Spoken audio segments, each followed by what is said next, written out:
پہلے جتنے دین آتے رہے بعد میں اور اس میں شوشہ تھا کہ آخری نبی آنے والے ہیں، شریعت پھر بدلے گی۔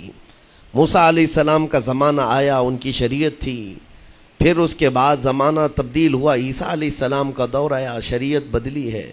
عقیدہ نہیں بدلتا، شریعت یہ لا کو کہتے ہیں، قانون، قوانین بدلے جاتے رہے۔ آدم علیہ السلام کی شریعت میں الگ قوانین تھے، نوح علیہ السلام کی شریعت میں قانون الگ تھے، بدلتی گئی شریعتیں، لیکن آ کر سٹاپ ہو گئی حضور پاک صلی اللہ علیہ وسلم کے اس دین پر، اور پھر رب تعالیٰ نے فرمایا اب دین کمپلیٹ ہو گیا، اب شریعت نہیں بدلی جائے گی قیامت تک، اس میں رد و بدل نہیں ہوگا۔ جو حرام ہے وہ قیامت تک حرام رہے گا، جو حلال ہے وہ قیامت تک حلال رہے گا۔ اب کوئی دنیا میں نہیں آئے گا جو اس شریعت میں کوئی نیا حلال پیدا کرے، نیا حرام پیدا کرے۔ حضور اکرم صلی اللہ تعالیٰ علیہ وسلم کا یہ دین کمپلیٹ ہے، مکمل ہے۔ اب آپ سنیے، قرآن پاک نے جب یہ فرما دیا کہ دین مکمل ہو گیا، یہ وعدہ، یہ دعویٰ کسی اور دین میں نہیں ہے، صرف اور صرف اسلام میں ہے، کہ یہاں پیدا ہونے سے لے کر کے وفات تک کے مسئلے اللہ تعالیٰ نے تمہیں بیان کر دیے۔ وَلَا رَطْبٍ وَلَا يَابِسٍ إِلَّا فِي كِتَابٍ مُبِينٍ، کوئی خشکی کی چیز بھی نہیں ہے، کوئی تری کی چیز بھی نہیں ہے جس کو قرآن نے بیان نہ کیا ہو۔ رب تبارک و تعالیٰ نے ساری چیزیں بیان فرما دی، تمہاری شریعت کمپلیٹ ہے۔ آج تمہیں اپنی زندگی گزارنے کے لیے لا، قانون کسی ایرے غیرے کے پاس سے لینے کی ضرورت نہیں، اسلام ہر قانون تمہیں دیتا ہے، چاہے بچوں کے بچوں کے معاملات ہوں، چاہے جوانوں کے معاملات ہوں، شوہر بیوی کے حقوق ہوں، ماں باپ کے حقوق ہوں، استاد شاگرد کے معاملات ہوں، پڑوسیوں کے حقوق ہوں، تجارت کے، لین دین کے، نکاح کے، خلا کے، عدت کے، طلاق کے، سارے مسائل پورا کا پورا تفصیل کے ساتھ اسلام تمہیں دیتا ہے۔ اس طرح کا کوئی لا پوری دنیا میں نہیں ہے جس طرح اسلام کے پاس ہے۔ ظاہر سی بات ہے، جب اسلام کے پاس اتنا بڑا مکمل نظام ہوگا تب تو پھر یہ ٹارگٹ نمبر 1 پوری دنیا میں ہوگا ہی ہوگا۔ یوں ہی اسلام سے لوگ نہیں چڑھتے، یوں ہی اسلام سے نہیں نفرت کرتے۔ ظاہر سی بات ہے کہ حسینوں سے ہی حسد ہوتا ہے، کوڑھی سے کون حسد کرے گا؟ جس کو کوڑ کی بیماری ہو اس سے کوئی حسد نہیں کرتا۔ ایک حسین دوسرے حسین سے بھی نفرت کرتا ہے، حسد کرتا ہے، یا کم صورت والا اچھی صورت والے سے حسد فطری طور پر کرتا ہے۔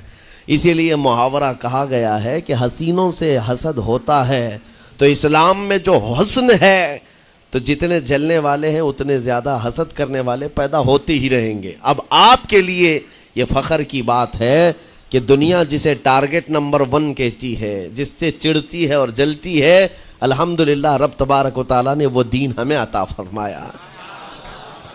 وہ اس لیے نہیں ہے کہ لوگوں کے چڑھنے کی وجہ سے میں فخر کر رہا ہوں، اس لیے کہ میرے دین کے علاوہ کوئی دین ایسا نہیں جو یہ دعویٰ کر سکے کہ ہم کمپلیٹ لا رکھتے ہیں، صرف اور صرف اسلام کے پاس ہے۔ میں یہاں کھڑے ہو کر کے یہ صرف الفاظ کی پھیکم پھاک نہیں کر رہا ہوں، چیلنج ہے یہ۔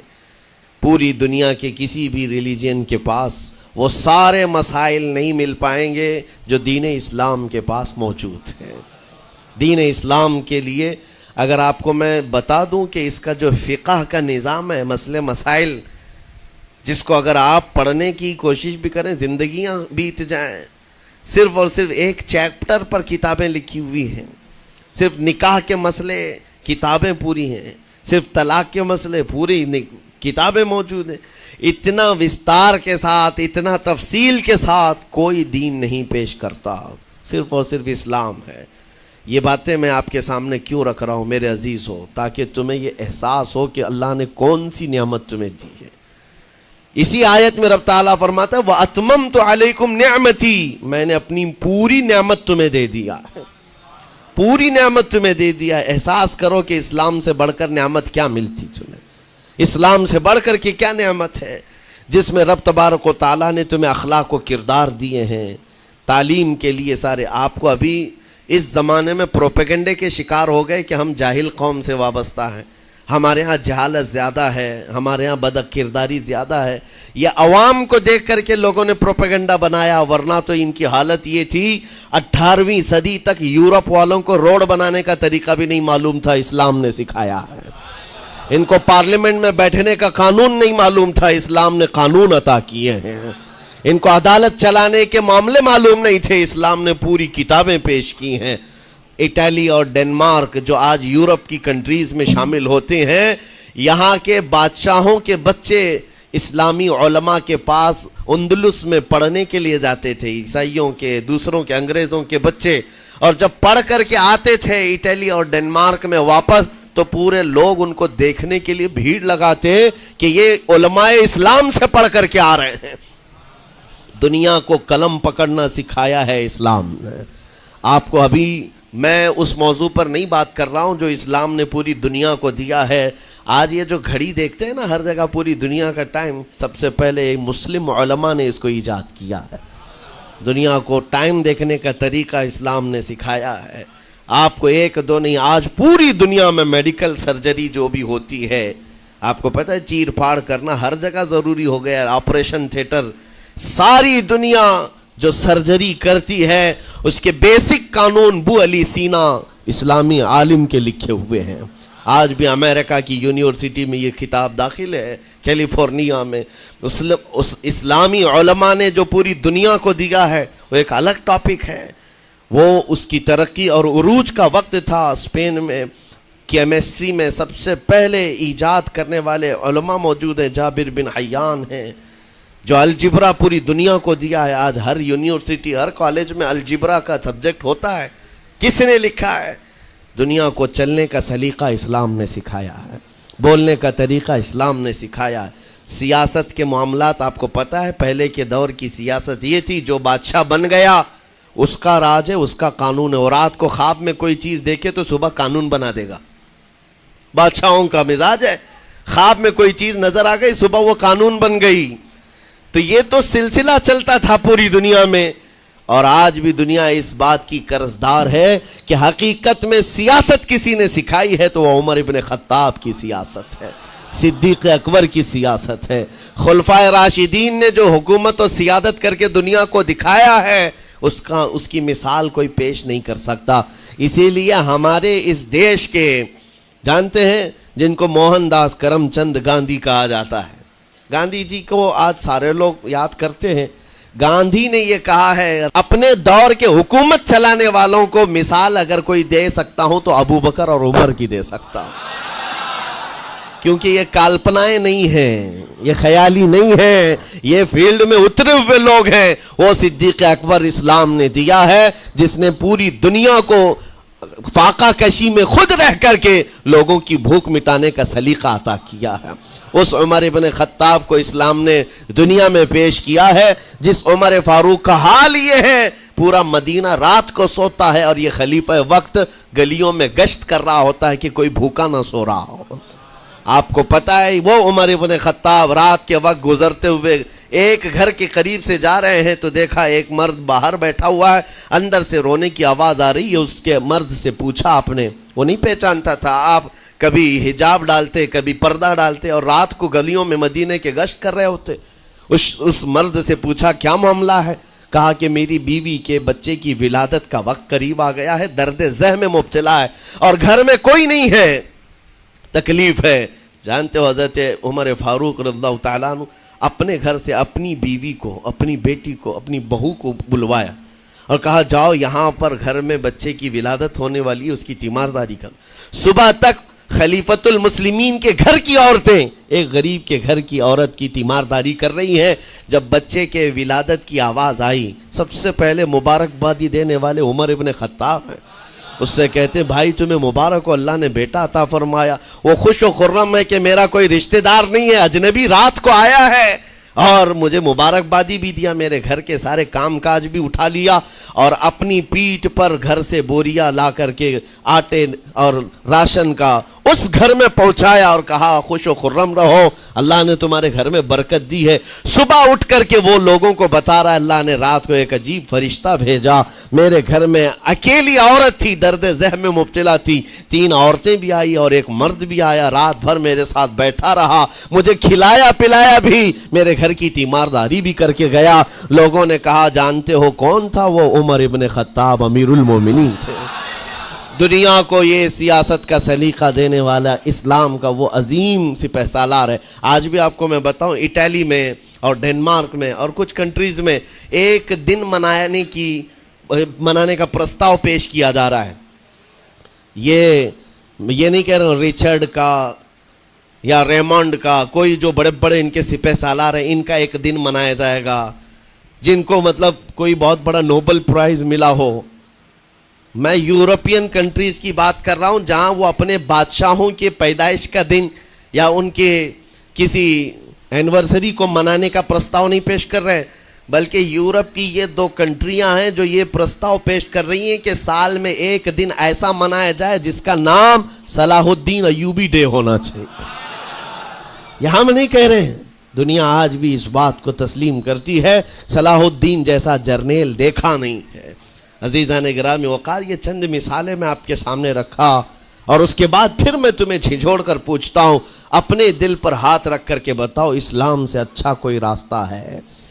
قرآن یہی کہتا ہے وَمَن يَبْتَغِ غَيْرَ الْإِسْلَامِ دِينًا فَلَن يُقْبَلَ مِنْهُ، جو اسلام کے علاوہ دوسرا راستہ لے کر کے آئے گا قیامت کے دن اس کا کوئی قبول نہیں کیا جائے گا، نہیں قبول کیا جائے گا، بلکہ وہ سب سے بڑے گھاٹے میں ہوگا، آخرت کے دن خسارہ اٹھانے والوں میں ہوگا۔ آج تمہارے پاس وہ عقل سلیم اللہ تعالیٰ نے دیا، جس کو تھوڑی بہت شدھ بدھ ہونا، عقل کا استعمال کرتا ہو، وہ بھی اسلام کے متعلق سوچے گا کہ میرے دین میں اتنی اچھائیاں ہیں، آج تک رب تعالیٰ نے مجھے یہ پیشانی کسی کے سامنے جھکنے نہیں دیا۔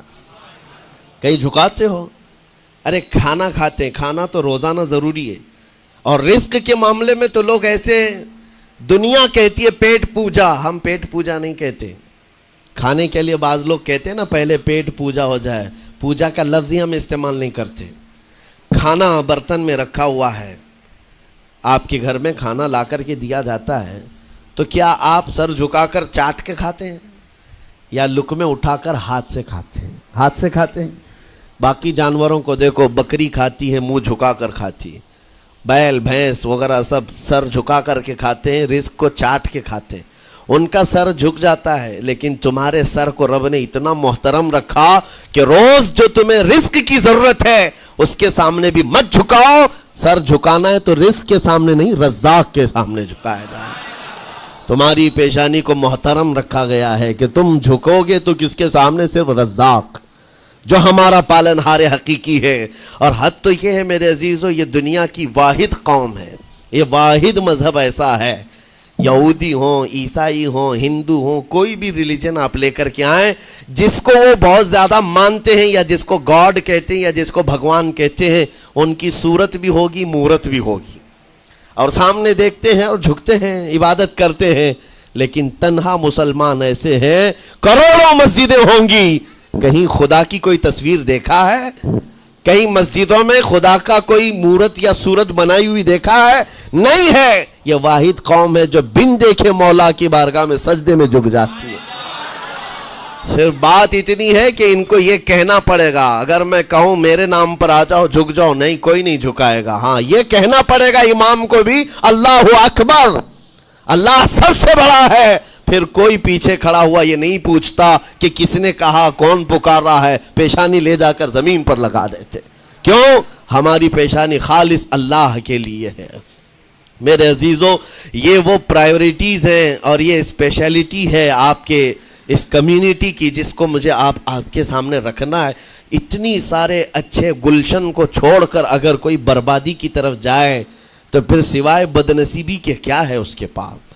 جس کو اللہ تبارک و تعالی وعدے کیا ہو کہ تم اپنی جان اور اپنے مال کے بدلے مجھ سے جنت خرید لو، جہاں پر سارے اخلاق و کردار اور دنیا کی سب سے اعلیٰ اخلاق تمہیں سکھانے کے دعوے کیے گئے ہوں، وہ چھوڑ کر کے اگر دنیا کہیں اور جائے تو پھر تمہاری یہ ہرما نصیبی ہے۔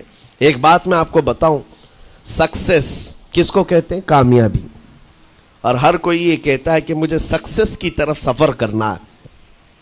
10ویں پاس نوجوان کو بھی پوچھیں کہ کوئی بھی کورس کر رہا ہے، آگے جا رہا ہے، کیوں جا رہا ہے؟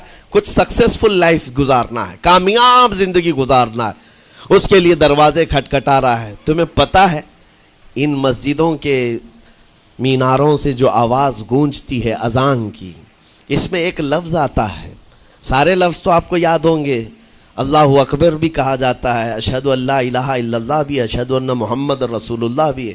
اس کے بعد ایک لفظ پکارتا ہے مؤذن، حی علی الصلاۃ. حی علی الصلاۃ کا مطلب ہوتا ہے آؤ نماز کی طرف، آؤ نماز کی طرف. اس کے بعد ایک اور لفظ پکارتا ہے حی علی الفلاح، جس کا معنی معلوم ہے آپ کو؟ مؤذن یہ کہتا ہے آؤ کامیابی کی طرف، آؤ کامیابی کی طرف. ٹوٹل یہ دن میں 10 بار مؤذن پکارتا ہے. فجر میں 2 بار، ظہر میں 2 بار، عصر میں 2 بار، مغرب میں 2 بار، عشاء میں 2 بار. کتنی مرتبہ پکارا؟ 10 بار پکارا تمہیں، آؤ کامیابی کی طرف. لیکن ایک بات یاد رکھو، یہ پکارنے والے مؤذن کی حالت مت دیکھو کہ یہ پکار رہا ہے، بلکہ یہ رحمان کی صدا ہے، یہ اللہ کی صدا ہے جو تمہیں بلا رہا ہے. یہ تو اپنی آواز اور اپنے الفاظ سے ترجمانی کر رہا ہے اور تمہیں اللہ کی صدا تمہارے تک منتقل کر رہا ہے، لیکن حقیقت میں بلانے والا کون ہے؟ اللہ ہے. مسجدوں میں بلانے والا کون ہے؟ اللہ ہے. اللہ کی صدا پر آپ آ رہے ہو. اب سوچو، جو رحمان تمہیں 10 مرتبہ دن میں یہ بات پہنچا رہا، آؤ کامیابی کی طرف، آؤ کامیابی کی طرف، تم اس چیز کو چھوڑ کر کے کامیابی ان لوگوں کے سامنے ڈھونڈنے نکلے جن کو پیشاب کرنے کا سلیقہ نہیں معلوم، جن کو کھانے پینے کے طور طریقے نہیں معلوم. ان لوگوں کے پاس ہمارے بچے اگر کامیابی ڈھونڈیں گے تو بات یہی ہے، ٹوپی کو سر پر پہنو تو اچھا لگے گا، لیکن دوسری جگہ پہننے لگو تو بیوقوف کہیں گے، ظلم کر رہے ہو ٹوپی کے ساتھ. اسی طرح میں کہتا ہوں مسلمان کو اللہ کی بارگاہ میں آ جانا سب سے بڑی کامیابی ہے، اور اگر دوسروں کے ہاں در در بھٹکتا ہے تو گویا کہ اس نے اپنی حیثیت کو ہی گرا دیا ہے. اسی لیے اقبال نے کیا کہا تھا، بہت اچھی بات، کہ وہ ایک سجدہ جسے تو گراں سمجھتا ہے. گراں کا مطلب کیا؟ بھاری. ایک سجدہ کرنے میں تو بھاری پن محسوس کرتا ہے. وہ ایک سجدہ جسے تو گراں سمجھتا ہے، ارے 1000 سجدوں سے دیتا ہے آدمی کو نجات. در در جھکنے سے تو تمہیں بچا لیتا ہے. اس کے سامنے بھی جھکا، نیتا کے سامنے بھی جھکا، سیٹھ کے سامنے بھی جھکا، پولیس کے سامنے بھی جھکا، جج کے سامنے بھی جھکا، سب کے سامنے جھک رہا ہے. ایک سجدہ یہاں کر لے، مولا ہر سجدے سے تجھے آزاد کرتے. یہاں جھکنے والا پھر کہیں اور نہیں جھکتا. ہاں اسی لیے شاعر نے کہا ہے، مرد حق باطل کے آگے مات کھا سکتا نہیں، سر کٹا سکتا ہے لیکن سر جھکا سکتا نہیں. یہ ہماری تاریخ ہے جو آپ کے سامنے ہے. آپ کو پراؤڈ فیل ہونا چاہیے کہ رب تعالیٰ نے مجھے کون سی بڑی نعمت عطا کی، اتنی عظیم نعمت ہے.